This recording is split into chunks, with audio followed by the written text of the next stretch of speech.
All right. So we are recording. We are officially starting, and we are going to stay time conscious here on this call. We will be done by 9:10 or so. But I don't want to spend a lot of time with announcements or anything.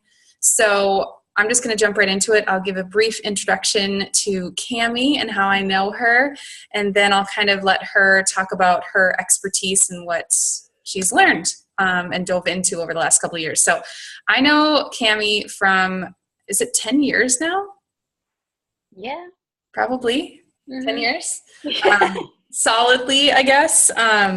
We are from the same hometown, and she was, true story, an ambassador for Red Wing, like the whole parade, like thing. I was too, and I was on the committee when she was royalty, and she's an amazing lady, super inspiring, always has been, even from the time that I met her when she was 17, 18 years old. So the last couple of years, she has really dove into Instagram with her master's work. Is that correct? Yeah. So she's going to talk a little bit about that in her background and just tell you why she knows so much about this. And then she's going to give us some of her best tips, because she is looking into also, along with motivational speaking and inspiring women to be brave, to also do some Instagram consulting. She helped me revamp mine and make it a lot more professional and not so scattered all over the place. And it's still a little bit scattered, but I'm getting better every day because of what she told me within like a 10-minute interaction with her. She was like, here's what you need to do. So take it away. Okay. Well, thank you for the introduction. So to give you a little bit of an introduction really to what I'm doing, I'm in my second year of grad school at the U of M. So I will be graduating in just a couple weeks with my master's in communications. And my research has focused on how young women interact with Instagram and what motivates them to be on it. So I have spent the past couple of years interviewing women between 18 and 24 about why they participate on Instagram and what it is about social media that draws them in. And so what I've learned more than anything else is that social media, two things: we are there to be seen and to see others. So we want to snoop in on other people's lives because we're interested, but then we also post on Instagram because we want to feel approved of, and we want to sometimes turn into feeling validated.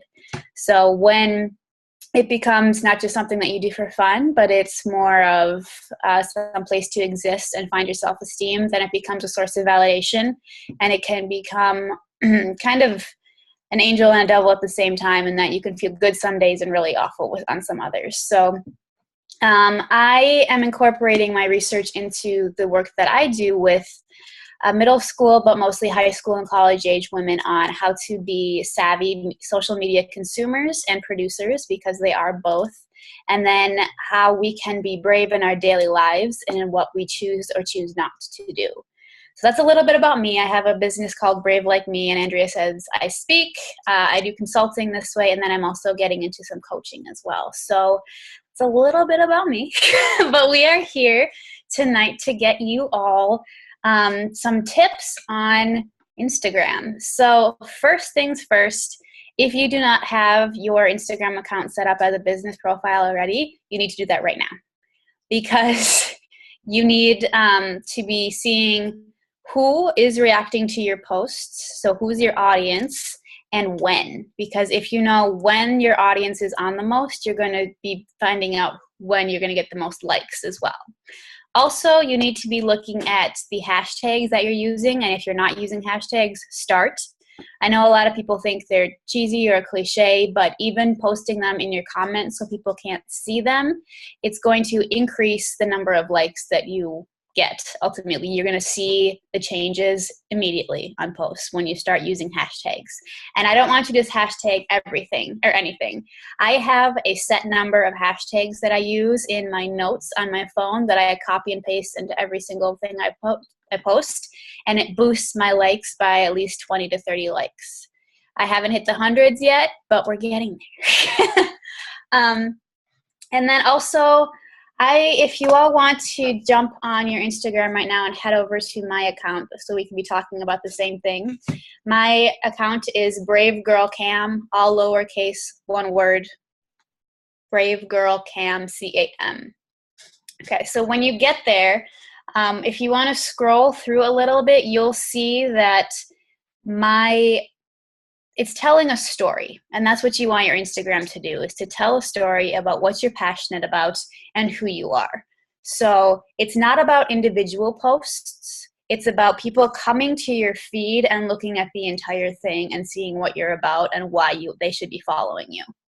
Okay, so you'll see that I have my feed broken up by text and photos, because all photos just kind of looks like a mess and it gets kind of overwhelming and you don't really know how to guide your eye through it. This way I have some text that's inspirational, I have some photos, and what you'll also notice is that some of them are actual photos I've taken of my life and what I'm experiencing at the time, and others are more direct to my message. So you want to kind of have a balance of, here's who I am as a person, but here's also the professional image that I have as well, because you don't want to be all professional. That just seems salesy and inauthentic. And on Instagram, it's meant to be about being seen and having people see you, and they don't just want to see, here, come buy this again, or come be part of A, B, and C again. They want to get to know you and be motivated to be supported or coached by you because they admire the way you're living your life. They admire the choices you're making, and they want your help in integrating them into theirs. So you have to be able to tell your story as a coach, but also just as a human being, because we want to be able to relate to each other, and that's the best way to build connections. And Can I interrupt you quick, Cami? Yeah, no problem. Do you use the exact same hashtags every single post, or do you have different blocks so that you can copy paste depending on what it is? I have the exact same that I use every time, but I do like the idea of having different, but it's what communities you want to be popping up in. So don't try and be too varied, but it's just what hashtag and what words you want to be associated with. Yeah. So I also, you're only allowed to use 30 hashtags. So be aware of, like, I'll use maybe 2 in my actual caption, and then you might have to go through and delete a couple if you use that stack like I do. Otherwise, you're not going to be able to post them. So be really particular about what hashtags you're using. And also, the best thing you can do sometimes is to know what's popular and what's happening, so you can use the same hashtags and come up on those feeds where everybody else is on the same day. So, I mean, holidays are really obvious, but then also just knowing what words do you use in your community pretty frequently. So like health and wellness, self-esteem, building confidence, that kind of a thing. So people that are going to be seeking that will come directly to you. Okay. And then keep your captions and your photos close to home. And by that, I mean, it's you. It's not supposed to be what you're seeing in the world around you. People want to see you. So try and not focus all your photos on, like, taking a picture of the drink that you're having the day. Make sure the audience is seeing you doing it, because again, the point is to be seen. So show people how they can look at you rather than just showing them things from your perspective. I know it's really intimidating to just turn the camera on, or really easy to turn the camera on whatever's in front of you and just take a picture and use that. But you are telling the story of you on this, so you want to show everybody what in you. Okay. And then, like I said, be personal and professional. So have a mix of both, and know where the line is too. Don't just like go off ranting about your day, which I don't think that's the environment of this group anyway. But just know where the line between giving too much is, or just being too professional all the time. It's a balance like anything else. So have a mixture of both. And I remember when I was talking with Andrea about this, she said that she didn't like it when people just like automatically switch, or just start something brand new on their feed. So if you kind of want to ease into it, that's totally fine. It'll be more natural and authentic that way too. And then you might be wondering where I'm making the actual like graphics, the text graphics that I have. There are so many apps out there that you might have to buy some. Some are free. I recommend buying because what you get for free is going to be not much or not very good. So the one that I bought, I actually bought two. So I have one app that's VSCO, and that one I upload photos that I've taken into, and you can play with the clarity, the shadow, the highlight. You can manipulate different images of it so you get the best photo.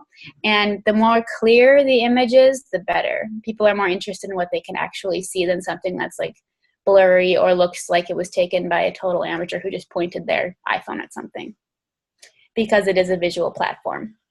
And then also I use Rhonna, which is RHONNA. And that is what I use to create the text graphics. So it's really simple. You link it up to your Instagram account and it will export the image there, or you can link it to any social media that you want. And you can play with the font. It's really simple to play with the font size. You seriously just like stretch a text box or make it smaller. There's no like clicking anything. And then you can also upload photos directly from your phone to it, so you can write on a picture of you. Or you can play with the highlight or whatever kind of frames that you want on the image. There's a lot of options on that one too. So I recommend spending a little bit of money on your Instagram, but not too much, but you're also going to be getting a better image of yourself if you spend a little bit of money on what you're putting out there. So does anybody have any questions? It's kind of a lot of information at once, but that's the foundation I'd say would be a good place to start shifting things. Feel free to follow me too. Yes, follow Cami. She's good. I just want to piggyback on a few things. That Rhonna app is amazing, and if you go to my Instagram, I told Cami I was kind of annoyed with people that abruptly change, but I abruptly changed. And so you'll see that now I have one column that's all text, where she does every other, so it's like a checkerboard, but I do just one line, and my background is all white because I'm very like a clean line person. I like things to match. I'm very type A. So that's how I kind of molded mine. If you're curious, if you're on Alina's team, I'm Andrea.Hansen.82 if you're curious and want to take a peek. But definitely ask really any branding questions for Cami. She's just done a lot of research with Instagram, but just because she knows Instagram doesn't mean that it can't translate over to Facebook if you don't currently have an Instagram yet. And if you don't have an Instagram, it's not extra work, because I post an Instagram and it automatically shares to my Facebook page. So it's the same thing in both places. I really like some of the filters I've really attached myself to kind of as part of my brand, just the way that I look. I tried playing with other ones, but they just don't feel like me. So I'm going back to the ones that I like in Instagram, just so my page all has a cohesive look. But I think the biggest aha for me when talking with Cami is with Instagram, your whole feed has to have a feel to it. And I was all over the place before. And when someone stops on your page and they just take a peek at it and they scroll through the first few, flicks with their finger, you want them to just get a picture of like who you are. And they're not going to read your text. They're only looking at the pictures, so it has to be captivating in that regard. And I'm a big text person, so I also have a lot of things that I type under my pictures. But that would happen if someone got, attracted to a picture and was like, oh, I wonder what she typed on that. Like, why is there a picture of that? That's kind of interesting. So Alina's, there's a chat feature. Cami, if you just click on the chat on the bottom, it opens up all the chat over here. Got it. Yep. So there's some questions. Yeah. So, okay. So I chose hashtags based on what I want to align myself with and how I'm branding myself. So let me pull up my notes. It's been a while since I wrote this. I have, so these are all hashtags. So Brave Like Me, which is my company, and then Brave, and then it went on from there. So blog, blogger, inspiration, empower, girlhood, confidence, girl boss, boss babe, self-love, consultant, entrepreneur, fierce female, speaker. And then I have a portion of my company and my speaking that's about mental health. So I use the hashtag mental health and make it okay. So that's just a few of them that I selected to share with you, but it's all along that line of what would people be searching for that would bring them to me. So if you're looking for confidence, if you want to find inspiration, if you want to align yourself with other women who are looking for a community to be supportive and being an entrepreneur, that boss babe hashtag, and then fierce female is also something that a lot of people use. But then I really stick to my hashtags too, which is Brave Like Me, and then blogger and mental health and make it okay. So that's what I'm aligning my business with and what I'm aligning myself with, so people can find me. And when they look at those hashtags, they'll understand what I'm all about. So if you want to choose your hashtags based on what your business values are and then what you're trying to inspire in your community, and if you want to just do like a hashtag fitness, hashtag health, like that basic stuff, if you look at what those, like go into search on Instagram, for instance, and you pull up hashtag fitness, you're going to see what those kind of pictures are coming up with, what everybody else is using that hashtag for. So type in hashtags, and if you like what that is associated with, then use it. If you think that word isn't really the same, being used the same way by other people as you wanted to use it, then stray away from it. So look at what's out there, look at how it's being used, and then pick your words that fit you best. Does that make sense? Okay, good. Okay, do you pay attention to how many posts are in, for example? Okay, so how many posts are in those hashtags? Okay, so I think, Lisa, you mean how many, like, in general are posted under that in a search? So, like, when I start typing in a hashtag on my post, once it's typed in, it'll tell me how many other people have used that hashtag. Is that what you mean, Lisa? Yeah. So, yeah, I've wondered that too. So as I'm typing something in, like, I have hashtag wheelchair and hashtag wheelchair problems because of my husband. And so I'm trying to attract people that understand wheelchairs and live in one. So when I type that in, some of them are like in the millions and some of them are in the 10,000s. Is there a certain threshold, or have you looked into that at all, or dove into that in your research or not? Okay, so that is more about how the algorithm of Instagram works. So you can post your photo at one point, and I actually challenge each of you to do this. So make a post and start using hashtags, and at one point post your photo and then use like the hashtag, we'll go for example fitness, post it, and then I want you on the next one not to, and then come back a few hours later and add that hashtag and see what it does to your picture and the likes you get and where you are on that search wall. So the algorithm works in that your post is going to go up as soon as it's posted, but then it's all based on how many likes it's going to get. So what you want to do is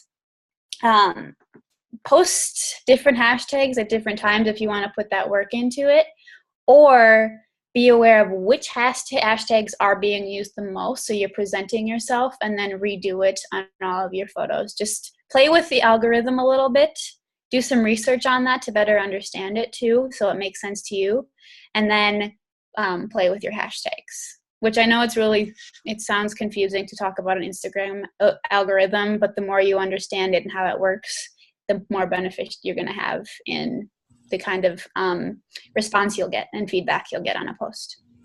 My thought, and I don't know if this is scientific, but my thought is if it's in the millions, there are so many people using it that my post is just going to get lost and that I'm not going to be seen. So, Well, yeah. I mean, you have to remember that Instagram is the internet. So like the bigger community you have, the more likes you're going to get, the higher ranking you're going to get. But you also keep in mind that Instagram is all social media in general. This is across the board. They want you to use their new features. So the people who are using them are going to be promoted. So if you're using your story or you're going live, you're going to be promoted. So you can be, I mean, even just developing using hashtags is a little bit behind. So if you want to jump and start being live somehow or start sharing your stories, as I know Andrea has, you're going to be promoted and you're going to look innovative because social media and platforms want you to use their new resources because they want to be able to sell their app to advertisers. So you are giving them eyeballs to access, and advertisers can then shoot in between the end of your live feed and your story and put in an ad. So if you want to be promoted and used, you have to work with it. And that is so true, you guys. I know the people on my team, and I've talked to Alina about this, that going live is scary, but it's truly, this goes for Facebook and for Instagram. It is honestly the way, like Cami just said, that you're going to get seen more. They're going to put those in the news feeds first, the live videos and the stories. They're going to reward those people that are doing that. And I've seen that when I do more consistent live stuff. Like I'm way more comfortable doing Instagram stories because it's similar to, Snapchat, where it's just a quick little thing. Like going live on Facebook is scary because you're on there and you're on there for like 8 minutes sometimes when you ramble like I do. So, but it's so important. So important. Yeah. And the thing about doing Facebook Live, the niche or like the sweet spot they have found in doing research on people who have done Facebook Live is that like 17 minutes is the sweet spot for getting that. Anything beyond that, you start losing people. Anything less than that is just short. So if you want to have a conversation with people, and I do Facebook Live events every Monday night to talk about a new topic at 7, and I'm always between 15 and 17 minutes at that point. So it's short enough for people to watch and long enough to be kind of interesting and kind of like a talk show. Mm-hmm. And that's the other thing to remember about all media platforms is that you are creating media. So you have to be able to pull interest. It might be social media, but it's still a media. So you have to be visual, you have to be prepared, and you have to be engaging. So remember that, especially in telling your story on Instagram, if you're going to go live on Facebook, don't just show up and expect it to happen. Like, be prepared, have a plan, and be ready to engage with your audience. So when you do your Facebook Lives that last like 15 minutes, do you have like, is it usually like 3 top tips for something? Or like, do you have a tagline, or what's the best way to get people to show up? Yeah, so so the thing about Facebook Live is that you are only live for 15 minutes, but you should really be designing your content for the viewers that are coming afterwards, because that's where you're going to get the most viewers. So you can phrase things like you are live, but stick to it in a way that everybody who's watching it afterwards too is going to feel comfortable and not like they're awkwardly watching something after it happened. So kind of like a YouTube video, but you're not editing it. So you have an interesting title, something that pulls them in. You promote it to some degree. That's the one thing. Okay, so I'm still in grad school. You all know I need to work on that. But in the spare time that I have, I'm doing this. So I come in with a topic idea, and I honestly just sat down and like brainstormed a bunch of ideas. What do I know? What can I possibly talk about for 15 minutes? So I had a list of topics that I can refer to every week. And this week, what I did is that I referred to what I did last week, which was talk about the way that the struggle that I've had with anxiety for years and how my bravest moment was asking for help.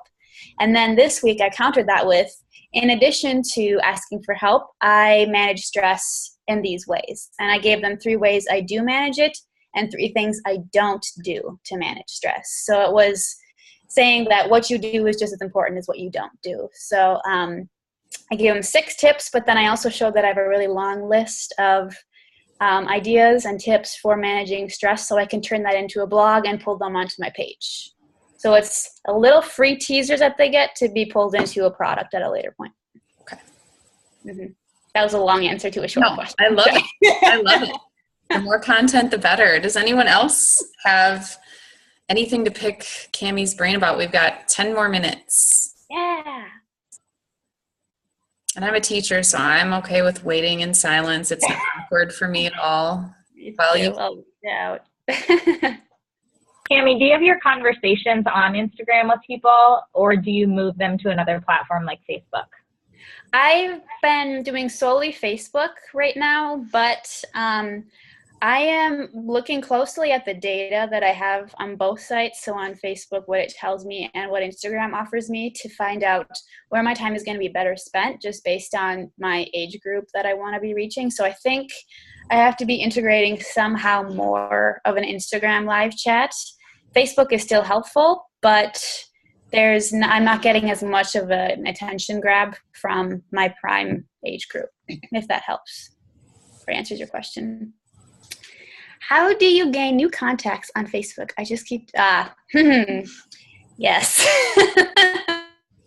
That one's hard. Facebook is by far the most challenging social media platform. Okay. And, okay, good. On Instagram too. But to tell you a little bit about Facebook too, if you're struggling, you're not alone. Everybody is. It's extremely difficult to market on Facebook, especially because, honestly, the fastest growing age group on Facebook is 60 plus. And people who are like, yeah, your facial expression says it all. But 30 and under are not as much on Facebook as they are on Instagram. That's where they're really engaging, because you don't want to be where your parents and grandparents are all the time. So 65 and up is the greatest growing demographic on Facebook. As for Instagram, if you want to be working with clients that are between 18 and 24 and are female, Instagram is it. Like, that's where they are. That's the largest demographic by far. I think it's like 87% women on all of Instagram. So how do you attract new clients? Okay, so the best way to do this, and it's time consuming. So you have to make a decision about if you want to be spending or time with your business this way. You have to be interacting with people on the platform. So you have to be going to their accounts. You have to be going to their feeds, commenting, liking, and building a relationship. So it's time consuming. And you can do that by just scrolling through the feed and discovering people. But also looking, your hashtags are going to be associated with a lot of similar businesses. So as I told Andrea, look at the hashtags that your prospective clients are using and get involved there. So you have to be social on the platform, which is ironic because of social media, but you have to be looking at other people to get their attention to come to you.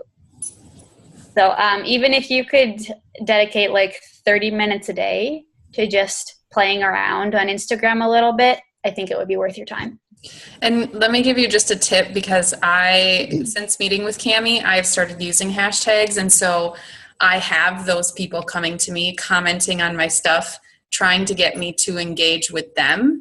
And I go to their page and it's a complete business page. And so they're trying to get me to sign up with them and do whatever they're doing. And I can tell, so all of the comments that I've gotten are probably just an assistant for that person who's just going on all of these pages and commenting some generic thing, or great post, or you're so inspirational. I don't even interact with them because I know it's not real. And so there has been one person who has commented on my stuff, and she said something genuine like, I absolutely love your hair in this picture. How did you do it? And I responded to her because I was like, Well, jeepers. She actually wasn't just copy pasting something on 100 different pictures on a hashtag. Like, she was genuinely interacting with my content. Mm-hmm. So if you are going to do this, it does work. You're going to need to, like Kemi said, do the work of going out. And Instagram for me is not attraction marketing at this point because I don't have a following. It would be more of a farming thing where I'm going out, cultivating a relationship, and then when the time is right, invite them to something. So she's completely right. But if you do the comments, please don't be like super generic with it. Like, read it. Yeah, there are so many ways. Like, there's auto-generated comments now. You just buy an hour and then just like it goes into your account and it'll overnight just like put out random comments on things. Yeah. I see through that. I hope other people do because it's so salesy and gross to me. If you just have people putting just like an emoji on your photo, it's annoying. Yeah. It's dumb. Yeah. Yeah. Any other questions?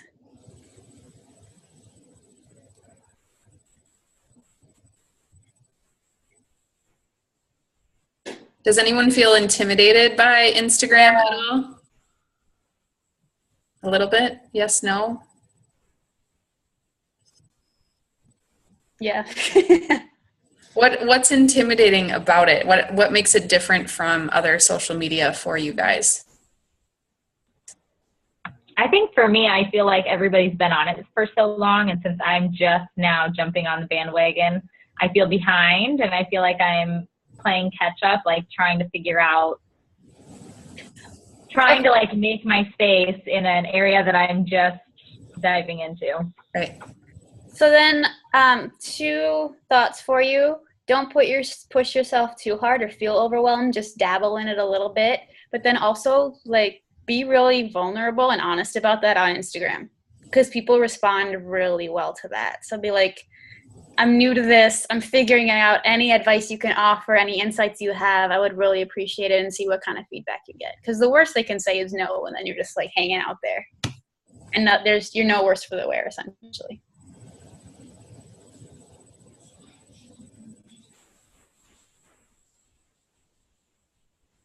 Any other questions for Kami? Anything? She's also really good about talking about confidence tips. So in our last 5.5 minutes, if you have any questions about that, what are your fears as business owners? What are you feeling afraid of right now? Personal development books, anything that you like reading? Okay. You Are a Badass, but you've all probably heard that. I love that one. And then I'm also reading right now, which is not personal development, but a 31-day marketing millionaire challenge for online businesses. That's personal development. Yeah. So that one, I think it's a little bit older, as in not like the last 2 years, but it's still, it's a woman who has made a lot of money off of just online businesses. So that one I'm really enjoying. But then also very close to my heart is The Gifts of Imperfection by Brené Brown. Yeah. For confidence in particular, I would recommend that one, The Gifts of Imperfection, and then Daring Greatly. So they're both by Brené Brown, but she writes so well and with such vulnerability in herself that you relate to everything that she says. Love it. Mm-hmm. I second that on Daring Greatly, and I think Gifts of Imperfection is going to be my next one. Oh my God. I love that book. Yeah. For perfectionist type A people struggling with anxiety, that's it. Yeah. How about your recommendations? What have you read? Me personally, my favorites would be You Are a Badass, Go Giver, which Kami needs to read. I gave her that assignment. I do. If you are the type that is an introvert and feels left out, Uninvited is amazing. Okay. Yeah, those are my faves right now. Daring Greatly is up there too. Awesome.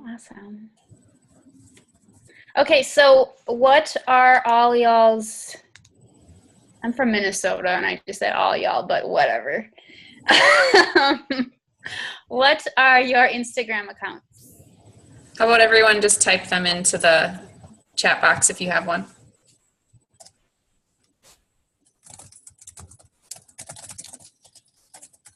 Oh, been struggling with anxiety and depression, wanting to be real on social media, but not sure how. Tell your story. Tell your people what's going on. Share, be honest. They're going to show up for you. So don't worry so much about the how. Just do, right? As much as you are comfortable with and push yourself even in that. And then just let it go and see what happens because you're not going to be hurt. I promise you that. Lisa, I just posted about anxiety on my page last night, and it was very just raw and real. And not that this is why I did it, but it got oodles of engagement, like more comments that I've ever had on a post. So the people who matter, I was just telling this to Alina, the people who matter are going to want to see you succeed, and they're not going to make fun of you. And those are the people you focus on. Yep. Well, we've got about 1 minute left before it's going to kick us off because I have the free version. A nice timeline. Well, that's perfect. Well then, in our last minute, I just want to take everybody pull together, close your eyes for a moment if you would be comfortable doing that, and breathe in. I am brave. Breathe out. I am powerful. And know that whatever fear you have that you think is standing in your way is just vulnerability waiting for you to explore it and share it with the world. So we are here to support each other. Take a deep breath in and exhale. That's what it's all about. Thank you, Cami, so much. Yeah. We'll see you on Instagram. Bye. Thanks, ladies.